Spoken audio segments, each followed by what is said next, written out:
few creepypasta stories to boot. This is the first video in this series, which has been my brainchild, so without further ado, we will go into the first spooky story.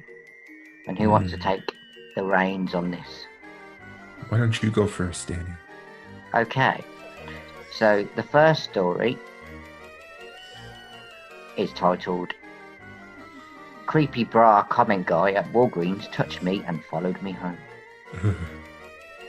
When I was 14, I lived down the street from a Walgreens and would walk there to buy candy or makeup maybe once or twice per week after school. It was less than a 10-minute walk and I mostly felt safe, although at that age we all feel invincible. One day, standing in line waiting to pay for my goods, I felt something tickle my back. I've always had long hair and figured it was a random loose strand, so I just ignored it. Then the random tickle turned into something solid, and I felt a grip on my bra. Like full on someone is holding the back straps/hooks of my bra in their hand. I made a noise, rushed forward, nearly bumping into the person in front of me, and turned round to see a dude standing behind me. I started to ask, what the fuck? But he cut me off and said, someone is supposed to teach you how to use those things. I was super confused, so I naturally said, huh? Your bra, don't you have someone to teach you how to put those things on? I reached back and felt that my bra was above the back of my shirt, and apparently the hooks weren't fully aligned. It was a 3-hook bra, and I guess I only hooked 2 of them off center. But some think, but I was still confused. Okay, I said, super creeped out at this point. Well, you're walking around like a dog in heat, at least fix your bra or let me do it for you. Okie dokie, I faced forward and ignored him, paid for my candy and lip gloss, and then left. Halfway to my house, a car pulled up beside me, and lo and behold, it's him. Hop in, I'll give you a ride, he called out through the passenger window. I'm good, thanks, I'm almost home, I said back while speeding up my pace. No, come on, it's okay, he called back, and at this point, he sort of pulled up and angled his car so that he was nearly on the sidewalk. No thanks, I yelled back at him before running to the other side of the street. Kept walking pace, but I was freaking out. I heard his engine rev behind me, turned to see his car coming towards me on the wrong side of the road, and I ran till I reached my house. Probably not smart, but I ran inside and locked the doors and screamed for my older brother that some creeper was outside trying to get me into their car. My brother ran out and the dude took off. Thankfully, I didn't want to walk to Walgreens again. So yeah, creepy dude who grabbed onto my actual bra and then tried to get me in your car. Let's not meet. Like ever. Also, person standing behind creeper dude, you suck for not helping the 14-year-old girl getting her bra pulled on by an old ass dude. Wow. Not That something. just gave me goosebumps. Not something you want to happen as a 14-year-old girl. Especially in somewhere where you should be safe.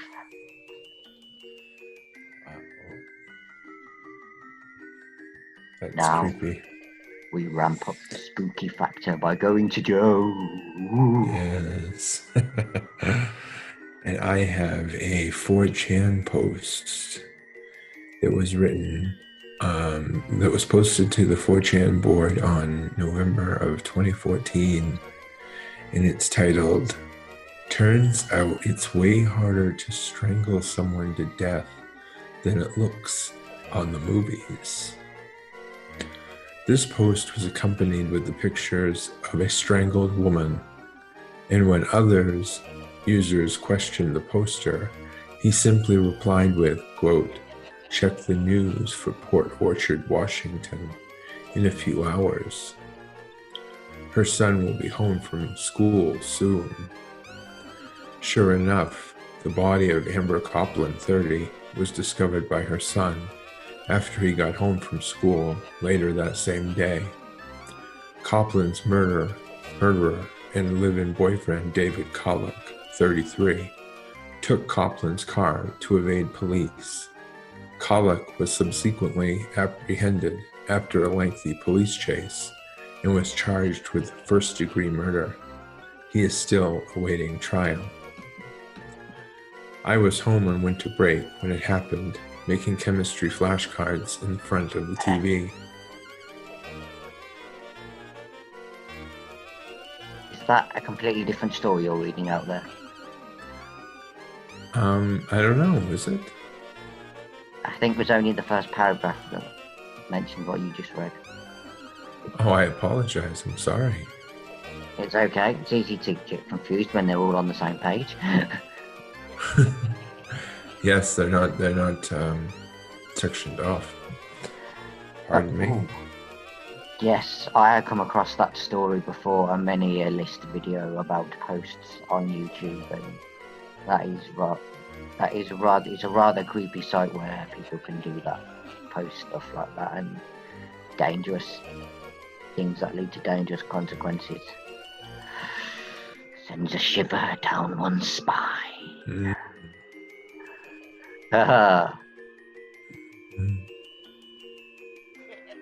So, on to my next one. This one is called the Aol Creep, or as Joe will probably know it back in the day, America Online. You've got mail. Yes. That one. Yes. Way back in 2000, I was a bored 15-year-old girl, noticing the trend here, and began exploring AOL chat rooms. I had recently left public school and moved to a new city that I'd never more than passed through, and so I was a bit lonely. I thought it would be cool if I could link up with people around my age in my new area. I've always been very cautious with my personal info, so I wasn't too worried about anything bad happening. I ended up meeting my boyfriend through one of the chat rooms. Things moved quickly and I was soon pregnant and engaged. We got our own place. Life was good. We still used AIM to message each other when he was at work, and frequently we would also chat with our friends in the chat rooms. Some of my old online contacts would message from time to time, but honestly, I mainly chatted with people I knew IRL or in real life. When our son was about 6 months old, we moved into a larger apartment. My fiance Jake began working long shifts, and so I was home alone a lot with the baby. One evening, I was in a chat with a friend when someone else sent me an IM. I wasn't sure who it was, but she began casually chatting with me, and it seemed remotely normal at first. I was still confused as to who this was, and so she sent me a photo. She didn't look familiar. I continued the conversation because I started to think maybe my fiance and a friend were just messing with me because he liked to joke around like that. But after a bit of dull, awkward conversation and my refusing to allow them to view my webcam, the person sent me a photo of a middle-aged man. Confused, I asked who it was and why they sent it. They gave me some line like, "Oh, that's my friend John. Do you think he's handsome?" I immediately knew that this wasn't right or a joke from anyone I knew. It was clear that I'd been messaged by this guy all along, pretending to be another teenage girl. I initially cut off contact, but after a couple of days of thought, I was just creeped out and actually called and cancelled my AOL service. A week or so after this, my brother-in-law Mark and his wife Lynn moved in with us. It was early evening on Friday, and Mark, Lynn and I were getting some food and drinks ready before Jake got home. I was in the kitchen, and Mark was just a few feet away in the living room with Lynn. We were chatting and laughing when the phone rang. I answered the line in the kitchen. It was a man, and he greeted me by my first name in a very creepy tone, and seemed to be keeping his voice low. I had that feeling in the pit of my stomach that something was very wrong. I asked, "Who is this?" Mark took notice and asked me who it was. He must have noticed the change in my tone because he glanced at me and then went straight into his room to pick up the other line and listen. The man on the phone must have heard Mark because he said to me, "Well, I see you have company," in a pretty disgruntled tone, and then he quickly hung up. I didn't have caller ID at the time, so we dialed *69 to get the number. When I called it back, it was a hotel in a neighbouring city about 15 minutes away. I asked the clerk who answered about the phone call I'd received, but they informed me that there was no way to tell what room it was placed from. I knew it wasn't anyone I knew. My phone line was only active for a couple of months at that point, was listed under my name, but I'd only given it out to family and close friends. We didn't know what to make of it, and as the night went on, it was forgotten. The week came and went, and I received a couple of calls from blocked numbers where no one responded, but I tried to convince myself that I was simply worrying too much and that it was no big deal. We prepared for another weekend hanging out together. Again, Mark, Lynn, and I were home, and Jake was still at work. We needed a few things from the store, so Mark volunteered to go get them while Lynn and I stayed with the kids. Now, the small building we lived in had 3 apartments on the lower level, side by side, and 3 units above on the upper level, kind of like a motel. Our unit was the last to the right on the lower level and the furthest from the parking lot. When you exit our apartment to make your way to the parking lot, you walk down a cement walkway and past the other 2 lower apartments. When you get to the end of the building, there's an area between the deck staircase to the upper level and the building, where a couple of bicycles were stored. This is the only residential property in that area, and the surrounding businesses/offices were closed at this time of evening. Mark exited the apartment but came running back in just a few moments. In a few moments later, he asked me if I was expecting more company. When I told him no, he told me this: "Brace yourselves." When he began walking past the other apartments and to the lot, a man dressed in dark clothing with a hood on had snuck out of the bicycle area and began walking towards our apartment, with his head down. Once he noticed Mark coming straight towards him, he turned and ran. Mark chased him into the lot, but the guy took off and into the darkness, and he lost him. We all just sat nervously for a few minutes because we were all thinking the same thing, that it was the man who called me, and that the man was the girl from the chat room. I just have no clue how he would have found out my number unless maybe I'd given it to someone previously, thinking that they were someone else, but really it was him. I don't know how advanced people's hacking skills were back then, but if they could have found out my info through my AOL service, but I definitely regretted chatting away my boredom. After this, we moved to a different town, and I never listed a landline number in my name again, and definitely never went back into those chat rooms. So yeah, whoever you are, let's not meet. Wow. Just proves how dangerous chat rooms can be. Wow. Well, I guess I will start reading what I was reading before by mistake. I will start reading again. For real. I was home on winter break when it happened, making chemistry flashcards in front of the TV. No one else was around. After watching the umpteenth Law and Order rerun, I got bored and started channel surfing. A couple minutes later, I stumbled onto this shitty public access channel where, bizarrely enough, my old high school Latin teacher was reciting a poem while wearing this dorky 3-cornered hat. I watched for a few minutes and had a good laugh.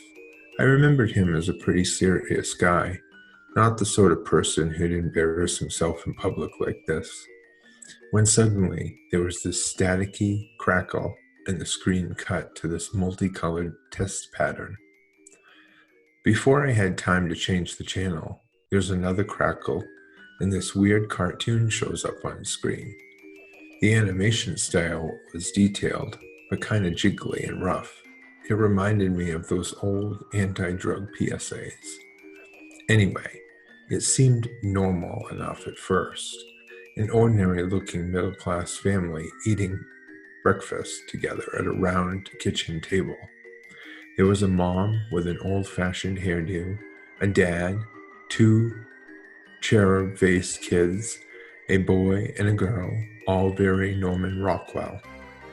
The family is making small talk, and the dad complains about his day at the office. The kids prattle on about soccer practice and so on. Gradually, though, the scene starts to get slightly sinister. A green light is seeping through the open window, and the family starts to acquire a jaundiced, unhealthy look. Their skin changes color and their eyes become sunken. In the background, a droning radio broadcast slowly becomes perceptible. The announcer gives the date as November 15th, 2017, and starts to go on and on about some strange crisis. You can barely hear what he's saying. He says something about a green light, melting flesh mutations, strange shapes emerging from the sea. Again and again, the phrase, quote, "report to the nearest shelter immediately," is audible. Still, the family keeps eating breakfast as if nothing was happening. And here's where it gets really macabre. The family finishes eating breakfast, and the mom loads the kids into a minivan. By now they look really unhealthy. Their bodies are skeletally thin. The whites of their eyes are a sickly yellowish color, and their hair is disheveled. The car drives through a landscape bathed in the green glow from before. Strange shapes bob in and out of the screen, but you can't quite tell what they are. And all the buildings the car passes look weathered and deserted. Finally, the car stops at a playground, and the mom drops off the kids before driving away. There are large, odd-colored rocks all over the ground, and moaning can be heard in the distance. The kids hang mirthlessly on the monkey bars for a while. Eventually, the camera pans over the playground, and you see that the rocks littering the ground aren't rocks at all, but naked forms horribly disfigured. They seemed to be either growing into or from the ground. I can't say which, and they are very much alive. Behind the monkey bars, a tree can be seen with a human face growing from the trunk. Its features are writhing and contorting in agony. The scene suddenly shifts to a white-collar office where the children's father is stooped over a desktop, typing away. His features are as sunken and diseased as that of the other family members, and the office is covered in a green glow. In other cubicles, fleshless corpses sit upright at their desks, frozen to death. Finally, we see the family return home for the evening, walking through the front door together. Their skin is no longer simply jaundiced, but actually melting off, dripping from their outstretched arms and running down their faces in drops. As they are literally falling to pieces, the family sits down in the dining room and begins wordlessly to eat dinner. Their flesh becomes more and more amorphous, ribbons of skin dangling from their bodies like the tendrils of an octopus. I can barely describe it, but they somehow begin to merge the chairs they are seated on, or rather, their skin grows over them. By now, their skin has the consistency of melted ice cream, and they are barely recognizable as human, except for their eyes, which somehow remain intact. The camera zooms closer and closer to the table, and finally, their eyes all move directly towards the camera, conveying a feeling of unfathomable sadness. The screen goes black, and large white letters appear on the screen, quote, "Report to the nearest shelter immediately. Remaining at private residences is strictly prohibited." And with that, the screen turned to static. I stared in stunned silence for a few minutes before the local channel switched back on. And that's all I know, really. I almost thought I was dreaming until the paper reported the story the next day. God knows what really happened. A ridiculously elaborate prank? An ill-advised viral marketing campaign? The crazier parts of the internet have their own theories. You can look up the video yourself if you're morbidly curious. Wow. Oh, Yeah. that's yeah. The imagery that conveys is Very beyond detailed. Do we have time for one more, Danny? I think we do. I can read out my last one. All right. And my last one is called 10 Years Stalker. And again, it follows this theme. It was the fall of 2007, and I was 15, living in New York. I was a competitive athlete in high school and the type who got up before school for workouts and trained for long hours after. With recruiting season a year away, I was under tremendous pressure to perform in my sport, as well as in the classroom. I was struggling to keep up in calculus at the time, so my mum suggested I get a tutor. She made an appointment with a teacher friend of hers who really knew his stuff. I'd been going to him regularly, probably 3 times a week for a month, before I met Alex. Alex had the tutoring session after mine, and we'd crossed paths every week. It had never been more than a glance and a smile, as I was incredibly shy and terrified of boys. He was tall and blonde, with piercing blue eyes, so naturally I thought he was cute. One day, my tutor had to change his schedule and decided to book us together as we were learning the same topics in calc. I was shocked and delighted when Alex started chatting with me afterwards and asked for my phone number. I had never had a boy pay attention to me in that way, and I was flattered that someone that cute wanted my number. Eventually, Alex and I began dating. Alex went to Catholic school in another town, but because he lived in the same town as I did, he took the bus every morning from my school to his. This gave us most mornings together, and he was able to meet my friends. I was a little taken aback when they didn't take to him like I did. They mentioned him seeming weird, and I got super defensive, but let it go. I realised that I'd been spending less time with them than I normally did, and assumed that they were jealous that I had a boyfriend. As time went on, things got more serious. We started experimenting sexually, and eventually I lost my virginity to him in the back of his Ford Escape. Go figure. That's when things began to change.